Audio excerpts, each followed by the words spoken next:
ನಮ್ಮ ಬದುಕಿನಲ್ಲಿ ನಿಂದನೆಯ ಮಾತುಗಳಿಗೆ ಅಥವಾ ದ್ವೇಷ ಸಾಧನೆಗೆ ಸಮಯವಿಲ್ಲ. ನಿಂದಕರೇ ನಮ್ಮ ವಂದಕರು ಹಾಗೂ ಅವಮಾನಗಳೇ ನಮಗೆ ಸನ್ಮಾನ ಎಂದು ಭಾವಿಸಿ ನಾವು ಬದುಕುತ್ತಿದ್ದೇವೆ. ಸದ್ಯ ಸಮುದಾಯದ ಸ್ವಾಸ್ಥ್ಯ ಕಾಪಾಡುವುದೇ ನಮ್ಮ ಮೊದಲ ಆದ್ಯತೆಯಾಗಿದೆ ಎಂದು ಹರಿಹರ ವೀರಶೈವ ಲಿಂಗಾಯತ ಪಂಚಮಸಾಲಿ ಜಗದ್ಗುರು ಪೀಠದ ಮಾಜಿ ಪೀಠಾಧ್ಯಕ್ಷರಾದ ಶ್ರೀ ವಚನಾನಂದ ಮಹಾಸ್ವಾಮಿಗಳು ತಿಳಿಸಿದರು. ಮಂಗಳವಾರ ದಾವಣಗೆರೆಯಲ್ಲಿ ಹಮ್ಮಿಕೊಳ್ಳಲಾಗಿದ್ದ ಪತ್ರಿಕಾಗೋಷ್ಠಿಯಲ್ಲಿ ಶ್ರೀಗಳು ಮಾತನಾಡಿದರು. ಸದ್ಭಕ್ತರಿಗೆ ಶರಣು ಶರಣಾರ್ಥಿಗಳು, ನಮ್ಮ ಮೊದಲ ಆದ್ಯತೆ ಸಮುದಾಯದ ಸ್ವಾಸ್ಥ್ಯವನ್ನು ಕಾಪಾಡಿಕೊಳ್ಳೋದಾಗಿದೆ. ಪೀಠದ ಘನತೆ ಗೌರವವನ್ನು ಇನ್ನೂ ಎತ್ತರಕ್ಕೆ ಬೆಳೆಸಬೇಕಾಗಿದೆ. ಆತ್ಮೀಯ ಸದ್ಭಕ್ತರೇ, ತಾವು ಪೀಠಕ್ಕೆ ಆಗಮಿಸಬೇಕು.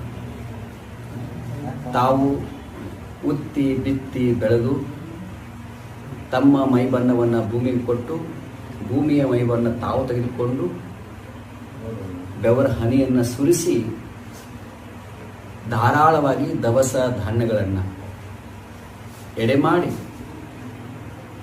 ತನು ಮನ ಧನದ ಮೂಲಕ ಸೇವೆಯನ್ನು ಸಲ್ಲಿಸಿದ್ರಿ. ಅದರಿಂದ ಇವತ್ತು ಶ್ರೀಪೀಠ ಭವ್ಯವಾಗಿ ದಿವ್ಯವಾಗಿ ಕಂಗೊಳಿಸ್ತಾ ಇದೆ. ಆ ಕಾರಣಕ್ಕಾಗಿ ಈ ಪೀಠದಲ್ಲಿ ತ್ರಿವಿಧ ದಾಸೋಹ ಆರಂಭವಾಗಿದೆ. ಅನ್ನದಾಸೋಹ, ಅಕ್ಷರ ದಾಸೋಹ, ಆಶ್ರಯ ದಾಸೋಹ. ಇದು ಪಂಚದಾಸೋಹ ಪೀಠ ಆಗಬೇಕು ಅನ್ನೋದು ನಮ್ಮ ಉದ್ದೇಶ. ಅಂದರೆ ಆರೋಗ್ಯ ದಾಸೋಹ ಮತ್ತು ಆಧ್ಯಾತ್ಮ ದಾಸೋಹ ಅಂತ. ಆ ಹಿನ್ನೆಲೆಯಲ್ಲಿ ತಾವು ಪೀಠಕ್ಕೆ ಬನ್ನಿ, ಇಲ್ಲಿ ಬಂದು ಉಳಿದುಕೊಂಡು ಪೂಜೆಯನ್ನು ಸಲ್ಲಿಸಿ ನಮ್ಮ ಲಿಂಗೈಕ್ಯ ಮಹಾಂತಪ್ಪಗಳ ಅವಿಮುಕ್ತ ಕ್ಷೇತ್ರದ ಮಹಾಗದ್ದುಗೆ ಇದೆ, ಅವರ ಆಶೀರ್ವಾದವನ್ನು ತಾವೆಲ್ಲ ಪಡ್ಕೊಳ್ಳಿ. ನಾವು ಪೀಠದಲ್ಲೇ ಇದ್ದೇವೆ, ಪೀಠದಲ್ಲೇ ಇರುತ್ತೇವೆ. ಹಾಗಾಗಿ ನಿಂದೆ ಮಾತುಗಳಿಗೆ, ದ್ವೇಷ ಸಾಧನೆಗೆ ಸಮಯವಿಲ್ಲ.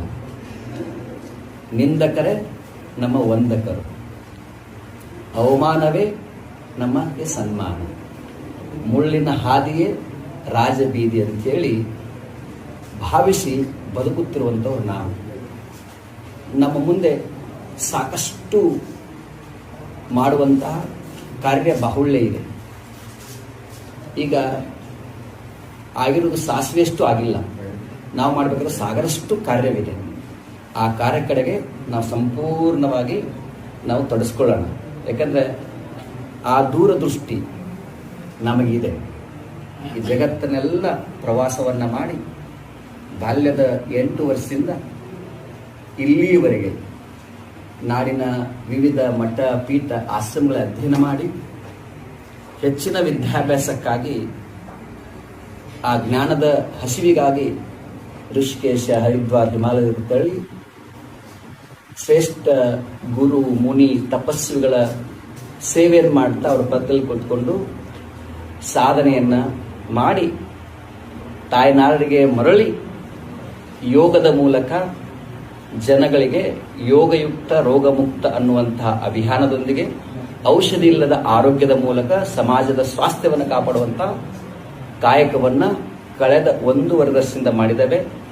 ಪೀಠಕ್ಕೆ 2018ರಿಂದ ಇಲ್ಲಿವರೆಗೆ ಪ್ರಾಮಾಣಿಕವಾಗಿ ಕಾಯ ವಾಚ ಮನಸ್ಸಾಪೂರ್ವಕವಾಗಿ ಈ ಮಠದ ಘನತೆಯನ್ನು ಎತ್ತಿಡುವಂತಹದ್ದು. ಸಮುದಾಯದ ಅಸ್ಮಿತೆಯ ಪ್ರಶ್ನೆ ಬಂದಾಗೆಲ್ಲ ಆಯಾ ಸೂಕ್ತ ವೇದಿಕೆಗಳಲ್ಲಿ ಮಾತನಾಡಿ ಸಮುದಾಯಕ್ಕೆ ಪ್ರಾಮಾಣಿಕವಾಗಿ ನ್ಯಾಯ ಕೊಡಿಸುವಂಥ ಪ್ರಯತ್ನವನ್ನು ಮಾಡಿದ್ದೇವೆ. ಆ ಹಿನ್ನೆಲೆಯಲ್ಲಿ ಈ ಸಂದರ್ಭ ಪ್ರಶ್ನೆಗಳಿಗೆ ಉತ್ತರ ಕೊಡುವುದಿಲ್ಲ. ನಮ್ಮ ಹತ್ತಿರ ಪ್ರಶ್ನೆಗಳಿಗೆ ಉತ್ತರ ಇದೆ, ಸಮಸ್ಯೆಗಳಿಗೆ ಸಮಾಧಾನವಿದೆ, ಆತ್ಮೋದ್ಧಾರಕ್ಕೆ ಬೇಕಾದದೆಲ್ಲವೂ ಇದೆ.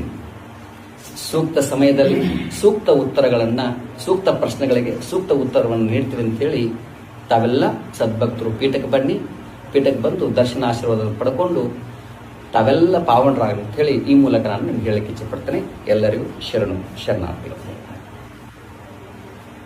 ಇದೇ ಸಂದರ್ಭದಲ್ಲಿ ಕೇಳಿಬಂದ ಕೆಲವು ಪ್ರಶ್ನೆಗಳಿಗೆ ಮಾರ್ಮಿಕವಾಗಿ ಉತ್ತರಿಸಿದ ಸ್ವಾಮೀಜಿ, ನಮ್ಮ ಬಳಿ ಪ್ರತಿಯೊಂದು ಪ್ರಶ್ನೆಗೆ ಉತ್ತರವಿದೆ ಮತ್ತು ಸಮಸ್ಯೆಗಳಿಗೆ ಸಮಾಧಾನವೂ ಇದೆ.